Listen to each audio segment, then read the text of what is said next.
Само в една детска градина не се доставя пълнозърнест хляб. В 2 заведения децата се закусвали с зеленчук вместо с плод заради проблем с доставчиците. Въз основа на направените проверки са издадени 5 предписания. Това са установили 20-те проверки, направени за 4 дни от експерти на регионалната здравна инспекция във Варна. Целта им е била да се установи дали се спазват новите изисквания за здравословно хранене.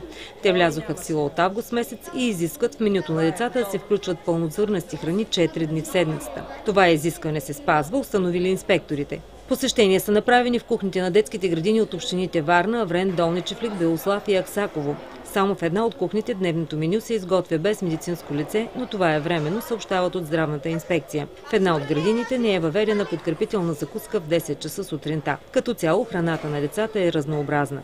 Пълнозърнести продукти се дават повече от 4 пъти в седмицата. В менюто на децата вече има мюсли, корнфлейкс и овесени ядки.